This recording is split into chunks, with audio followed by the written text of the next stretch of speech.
Alright, low budget video time again. Here we have a 1982 Greco EG59. This is the 45 model, which means that in 1982, this sold for 45,000 yen.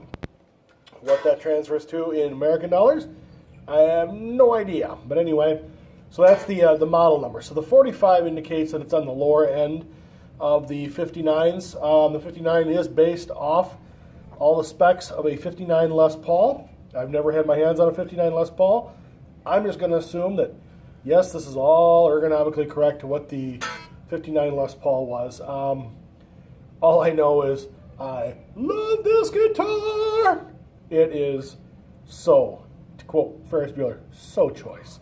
I got this from a guy in Japan, and when it came, it needed a little work to bring it up to what I like a guitar to be. What I did here is I replaced the bridge with a Faber ABCR, and that made a huge difference. It wasn't as chiny, wasn't as metallic, I guess is the way that I would put it. I also stuck a Seymour Duncan JB into the bridge, and the electronics, the switch and the harness, I ordered those from David Jones. He's at JonesyBlues.com, and I'll put that link in the description. He does A+ professional wiring harnesses for guitars, all types of guitars. And if you need something custom, he'll hook you up too. But just top of the line stuff and quick. He'll turn it around, you order it, and it's usually in your hands within 2 to 3 days. He turns it around real quick, loves what he does, explains everything he does in videos. So if you are looking at upgrading your wiring harness, definitely check out JonesyBlues. He's the man, and I will probably tag him in this video if I can. So other things that I did to this, I put some locking tuners on there. The reason I did that, the other tuners were fine with, I always really liked the pearl buttons. I always thought that was really cool, so I just switched those out. Bought the locking tuners, which, ta-da! I don't know if you can see those real well. Anyway, and then put in what they call the string butler. And the string butler, what it does is it instead of the strings coming out of the nut and angling towards the tuners, it takes them, and these little silver parts on the string butler, they actually rotate. So as you bend, they don't get caught in the notches on the nut. So it does help tuning problems. People complain about the tuning problems of Les Pauls. I really never had a huge problem with it, but I haven't had to tune this guitar in quite a long time, and I play it often. Watch it be out of tune now. Somebody's be like, yeah, your E's out of tune, it's a little flat. Yeah, I'll get busted. That's all right. Anyway, so that's the purpose of that. So that's the additions I did. I did the string butler, changed out the tuning pegs because I wanted to. New bridge, new harness, JB, left the stock neck pickup in there. It sounded fine. I don't do a lot of stuff on the neck pickup, so it really wasn't a big deal for me to do that anyway. So I will play some clean stuff. I am not a clean player. I'm so rarely in the clean channel. I'm just like I've said in another video, I'm a Cro-Magnon rocker, so I just do what I do. But, you know, people who are looking to maybe purchase one of these or doing some research might want to know how it sounds clean. So here we go. Here's the bridge clean. Apologize if it gets kind of wonky or vibrates because I've got my phone, like I said, low budget video. Got my phone on top of my amp on a little stand my kids made me from the Home Depot. So it's...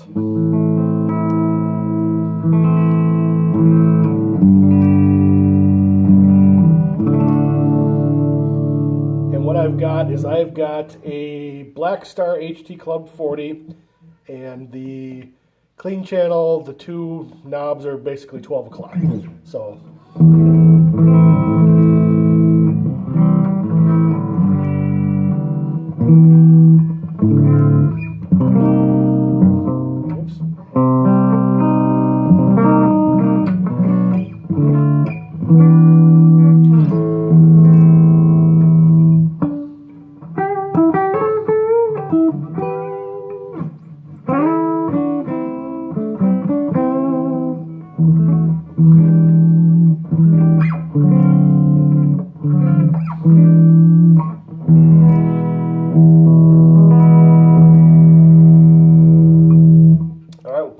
position, kind of do something kind of similar.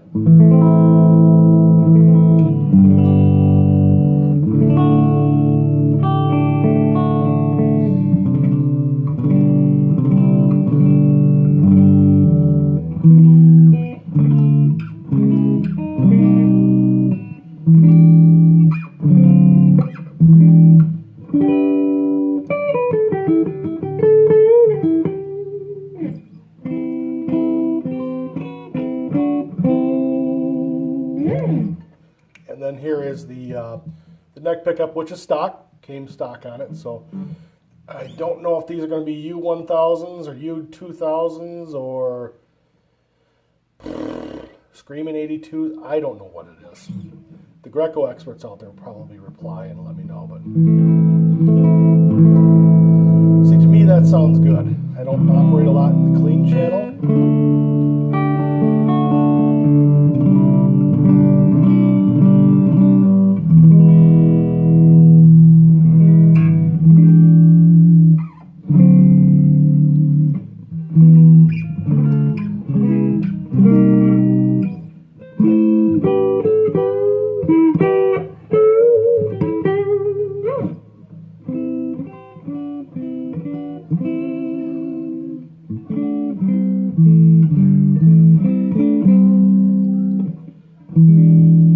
Middle position again.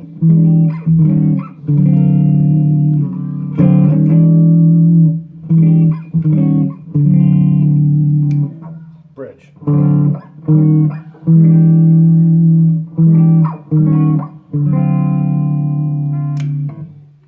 One of the things I like to judge a guitar on is the sound acoustically. It's very loud acoustically, and I can feel the back of it vibrating on my belly, and just everywhere I touch the guitar, I can feel the vibration all the way up. Put my hand up here, and I can feel the vibrations. Neck, feel the vibrations. Back, I feel the vibrations. The the body is solid mahogany, maple top, and I believe the neck is mahogany. So this was made to the 59 standards. Weighs in probably, I'd say, about 9 pounds, but it's a very nice guitar. It's my number one. I think total invested into it with original purchase price and the additions I did, I've got less than $1,000 into it. Can't touch it from a Gibson standpoint. I would put any production Gibson from the last 40 years up against it and still come out loving this thing. It's the best guitar I've ever played. And Japanese manufacturing and craftsmanship is just it's phenomenal. So the thing is with a Gibson is anything, 58, 59, 60, those are just coveted. They're so expensive. And so little trickle-down theory on the rest of them, anything from the 70s and 80s, all of a sudden, it's increased in value. And people love to knock Gibsons and the quality that comes out of them, and maybe they're right, whatever. But Gibson has definitely benefited from the fact that the 59s and 58s and 60s and all that stuff are so highly sort of, because it inflated the rest of the market. And so you're paying a lot for a name and maybe not getting a quality product, or maybe what you should be paying for a product like that. The thing with the Grecos is a lot of the community that's involved in the made in Japan guitars knows about these. And most people have gotten in early and picked these things up a little cheaper. I would imagine that in the next 5-10 years the value is going to skyrocket. But it's definitely worth the investment. I've owned many Gibson Les Pauls. I've owned Epiphone Gibson Les Pauls. I've played a couple Gibsons, and nothing comes close to this. This is the cat's pajamas right here, buddy. I love this guitar. So enough of me yapping, because I sit and I watch videos and I'm like, just get to the playing, get to the stuff I'm looking for. So I got it set for a rock setting on the Club 40. I'll shut up, and I'm just going to play some guitar, mistakes and all. So here we go.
With the volume turned all the way up to 10, I'm going to ease it back just a smidge. Put it at, this is at 8.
It's got some good sustain. Oops.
summary, I would say if you're thinking of buying a vintage 70s Les Paul, 2,500, $3,000, don't even.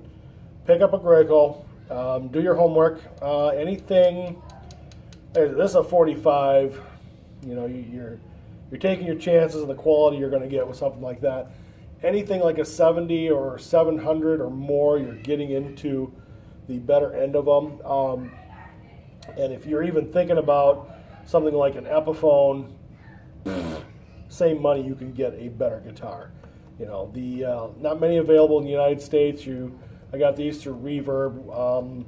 76, I did another video on that one. That one I had to order out of the Ukraine. This one came out of Japan. I did pick up an SS600, which is basically an SG. Picked that up local, but the guy had to buy that from Russia. And then he sold that to me, and we've done some things to that. And that's just a real nice guitar. So you got any questions, leave them in the comments. I'll see if I can answer them. Somebody will be along, I'll answer them if I can't. So there you go, man. Rock on.